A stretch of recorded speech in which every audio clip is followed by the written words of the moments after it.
Business Insights on Talking with the Experts, hosted by Rose Davidson. Do you want to learn about harnessing the power of podcast interviews for your business growth? My guest is Victoria Bennion, and she is going to be discussing with us how business owners, authors, and experts can use podcast guesting as a strategic marketing tool to grow their audience, build credibility, and generate leads. Now, Victoria is a returning guest talking with the experts, which I'm very pleased to say. And Victoria is the founder of the Best Podcast Guest Booking Agency, where she partners with expert business owners, coaches, and authors to amplify their authority, grow their audiences, and accelerate business growth, all through the power of podcast interviews.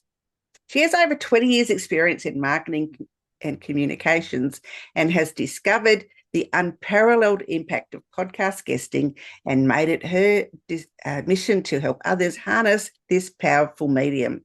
Over the past 6 years alone, she and her team have secured more than 1,000 podcast interviews for clients worldwide, helping them become known in their industries and share their stories on a global stage.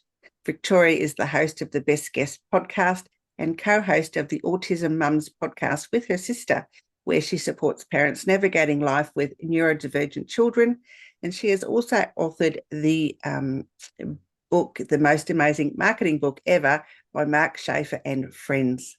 I remember that from last time.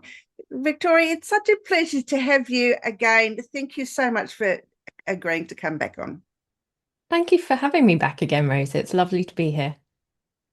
I remember, I think that's how we met, was through your agency, and we got to talk about why being a podcast guest is so important, and some of the ways that not to show up as a guest. Yes, that's right. That's right. And I'm sure you've got plenty of experience of that with the number of interviews you've done on your podcast. So what is the best way to turn up as a podcast guest? Always be on time. Well, early is ideal when we say on time, and be prepared. So know a bit about the show, listen to the show before you're going to be a guest, get a sense of the rhythm of the show, understand if there's any advanced questions. It's a good idea to know if you are going to be on video, if it's just audio. That might be obvious from checking the host channels, but if not, ask the question, because you absolutely don't want to show up expecting audio and find out you're on video with wet hair, or your washing hanging up behind you, or something awful. So they're pretty key. Have some basic equipment and make sure that you know how to use that equipment. So we always recommend our clients have an external microphone, a camera, a ring light, and wear headphones or earphones of some sort, just to make sure that their audio is as clear as possible. Because you don't want the host or the host's team to go into editing and then find out that the audio is not as good as it sounded when you were on the interview. Yeah, I have done that. The interview sounded really great, and now I've gone to edit the video, and honestly, out of deference to the guest I do, there is no way that I would ever publish that episode at all, because it was just sounded so bad. Or the video looked great while we were recording, but you go through the video and it stops and starts, and there's some glitch in the system somewhere. And I'm a bit of a perfectionist, so I wouldn't allow any of that to go out. And it's disappointing, because the guest has given up their time, and sometimes they can come back and re-record, but quite often they don't like to, because they think, well, it's just a waste of time. But you're right about that. It's just making sure the equipment's right, isn't it? Yeah, that's right. That's what we tend to do with our clients now, is they have an audio consultation just to run through it with a sound expert, just because once we had a client and he was a trucker, so he was always in a different location as well. So he definitely needed extra support to make sure that wherever he was recording, he knew how to check that his internet was okay and that, his setup was going to be all right, and he needed to plan locations and things like that. So people's situations vary so much, don't they? Absolutely. So, how can guests identify and secure interviews on the right podcasts and reach their ideal audience? I think this comes back to the work that you need to do before you start pitching yourself, before you start reaching out to hosts. So you need to know why you're doing it. What are your goals for being a podcast guest? Who is it that you want to connect with? Because as you know, shows can have really niche audiences. So you can really drill down and speak to the people that you want to connect with. So you need to just think that through at the start, and then go ahead and do your research. Research is really important. That's what my talk was about. I was telling you about that. I was recording Oh, this talk, and mine's about being a great guest. And I'm trying to find the happy medium between 9.5 minutes and 11. 11 is the shortest amount of time it can go for. So I've got to try and stretch it out for another 2.5 minutes. So, and that can be really challenging too, because you don't, as a guest, don't want to be waffling on or yeah. going on for 10 minutes and the host can't get in a word edgeways. And I've had those types of guests, and it's like, yeah, when's my turn? Yes. Yeah, absolutely. I think, you definitely don't want to be waffling on and on and on for ages and the host can't get a word in. You want a bit of back and forth, don't you? Not a monologue. Yeah. Yeah, and being a host, you meet all types of guests, and I found the ones that are most engaging are the ones that have listened to at least one episode. As you say, it's best to listen to at least one, and um, are engaging. They don't hog the microphone. They speak clearly. They know their topic. Even if they have to read from a script or keep notes on the side of the computer, that's perfectly fine. But don't waffle. It's Yeah. it's and fill out the paperwork that the host sends you. That's really important, Yes. I think. Yes. I think you've always got to allow that time to send over what the host asks for when they ask for it. And the same, if you're presented with a calendar, the host says, yes, come on the show, get that booked in. Don't wait, a week or a month, because you can look disinterested. But also those slots may have gone. A lot of shows, like yours are very busy. So yeah, it's worth, I think, having pulled together some a media kit for yourself before you start going on podcasts. So have that headshot to hand, have biography, a long one and a short one that you can send out to hosts, because most hosts are going to ask for those basic things. So if you've got them to hand, look, you're going to make a better impression, aren't you, before you even meet the host on the interview. That's it. And what are some of the ways that guests can deliver more engaging, value-packed interviews that build that trust and credibility? So I think we remember stories more than we remember facts. So we always say to our clients that think through your talking points. What are the different things that you can talk about on a podcast? And then think how you can illustrate those to make it engaging. Further tips, I think, is to use the host's name. Know the show that you're going to be on, because that helps with rapport, and that also helps you become a more engaging guest. And I think on the don't do part, and I would be interested to know your thoughts, but don't show up and sell. Add value. Don't be, for example, if you're an author, buy my book, buy my book, buy my book, or, yep, that's in the book. Go and read my book. Um, Try to, deliver value to the listener so that they come away having learned something and want to connect with you further. Yeah, I agree. I mean, I had a guest on recently who didn't want to answer any of my questions, basically, but just wanted to sell his service. And he actually gave I think, a 3-minute ad at the very end. And I thought, oh, that was a bit disconcerting, but that was him, and he's just starting his business by the looks of it. So I thought, yeah, I'll give it, let him have a pass. And then there's others where I've had, selling their books, and they won't give you anything. It's in the book. So you have to buy the book. So what's the point of being on a podcast if you're not going to share? Exactly, exactly. It's better that the guest comes away thinking, the listener comes away thinking that you're an interesting guest and somebody they'd like to connect with further, or they'd like to read the book.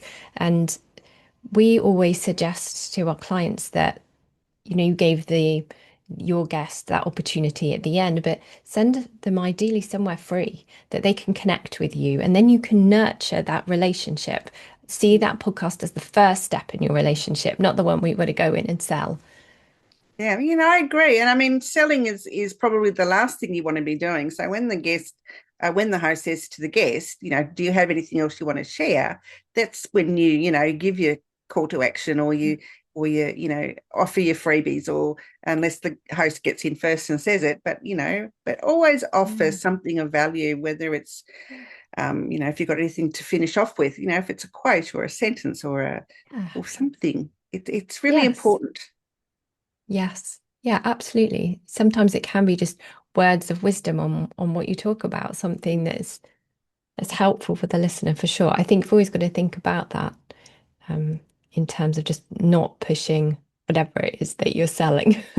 Yeah, I agree. I think, I mean, there are good guests and bad guests, and it's up to the guest, I think, to do the research and not have to leave it all up to the host to do all the researching. So I've had people, the form I have is extensive. Yeah. I admit that, but it gives me the opportunity to be able to ask relevant questions rather than having to flounder around and do all that. And a lot of podcasts hosts do pre-production. So you've got to have an interview first before you get on, and there's lots of things you need to prepare yourself for. Yeah, that's right. You, as the guest, need to make the host's job as easy as possible to interview you. So it's really important to fill in the forms and provide what's been asked for, because it makes the interview best, and that's in everyone's interest. That's why you're showing up to do the interview. So, yeah, and you want to respect that relationship with the host. I mean, what we found, and I found myself, is sometimes the host is someone who is a really great connection for you. It could be in terms of just networking. Sometimes hosts introduce our clients to other hosts or other people who might want to work with them, or invite them back on the show, as you've done, which is great. And sometimes they become the clients. I was on a show, one of the first podcasts that I did, and the host actually then said, "Actually, can you tell me a bit more about your service? Because I think we could use it." So you always want to be respectful of that relationship. Absolutely. And I think, there are some strategic ways to turn a podcast appearance into tangible results for the guest. Can you perhaps elaborate on those? Yeah, so I think, as I just touched on, really, sometimes the host, it could be your ideal client. So we work for a company in the health industry and they sell a course, for example, and it's quite a high ticket course. And they will go, their team, it's their leadership team, do a lot of podcasts. And again, it's they turn up and they add value. But a lot of the times, the hosts of these shows are the ideal client. They're the ones who are going to be interested in joining the course. So some of the shows that we bid them on, they've been fairly small shows, but the conversion rate, can be huge if that host signs up, which sometimes they do. Um, so that's one way. Mm. Another way, some of our clients have affiliate schemes. So again, that can be with the host. So we have a client in finance industry and she gives the host a percentage of, so if anybody comes through, a listener becomes a client, they get a percentage of that first month of fees. And I know she said that one host made about 30,000 in the year just from that one interview that she did.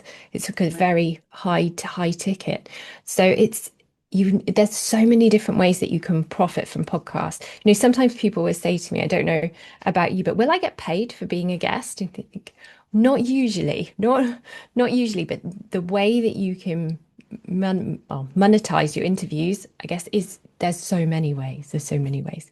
So being a guest on podcasts, you often get a backlink to your site. So if you're going on several podcasts, you are going to improve your visibility in search.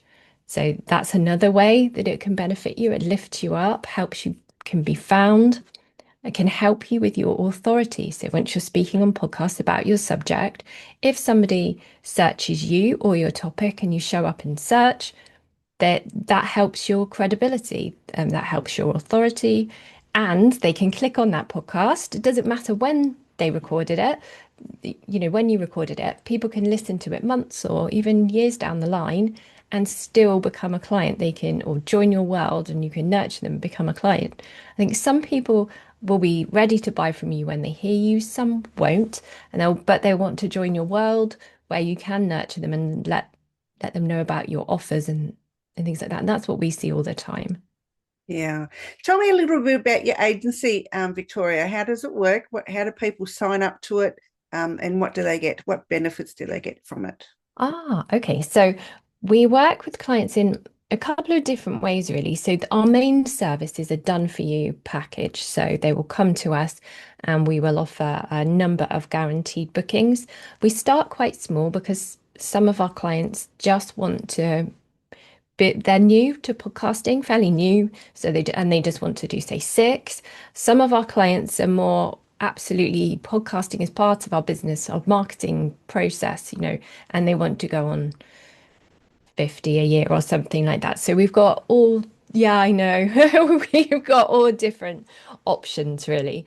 But we spend quite a lot of time on that strategy at the beginning. So when someone joins us, as we touched on, we spend time helping them with their goals, who it is they want to reach, coming up with what they can talk about, how they can illustrate that. And they get a session with a speech coach, making sure that they know how to deliver with impact. They get the audio and video consultation to make sure that they are comfortable with their equipment. We help them purchase their equipment if they need. And then they get a practice interview on our podcast, The Best Guest, which can offer a fresh example to center hosts. Because I don't know about you, but some hosts will say, do you have any examples of what they actually sound like on an interview?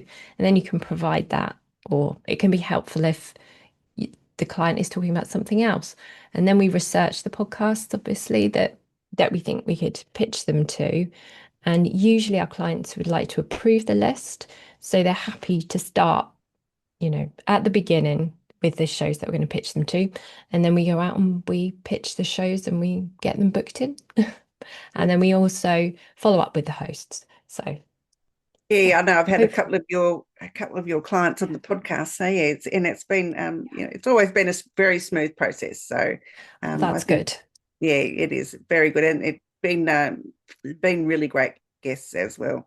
So that's always a bonus good. when you book when you get podcast guests through an agency. It can be a little bit challenging because there's a bit of toing and froing, but I think for the main part, I'm happy to get pitches from agencies as long as they've got genuine hosts and that they align with the business goals that I'm setting for this podcast. So yeah.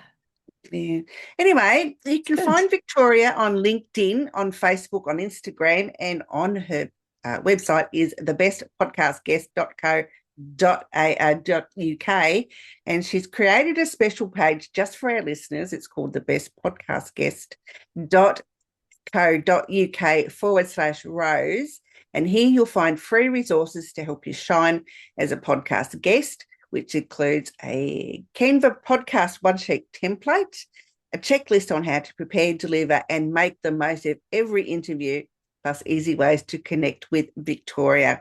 And so you really want to take advantage of that. It's a free resource and it will get you on any podcast and use that to enhance your credibility within the podcasting industry. Victoria, final words. Final words. If you're hesitant about getting started as a podcast guest, my advice would be to just start and get some experience, because if you're nervous, you'll be surprised. Once you've done a handful of interviews, those nerves tend to go away. They will do. Yes, absolutely. Victoria, it's been an absolute pleasure meeting you again. Thank you so much for joining me here on Talking with the Experts. Thank you so much for having me again, Rose. Bye for now. You've been listening to Talking with the Experts with Rose Davidson, the podcast that brings you real stories, bold insights, and strategies that work. Be sure to subscribe on YouTube or your favourite podcast channel so you never miss an episode, and dive into our full library anytime at talkingwiththeexperts.com. Until next time, keep learning, keep growing, and keep talking with the experts.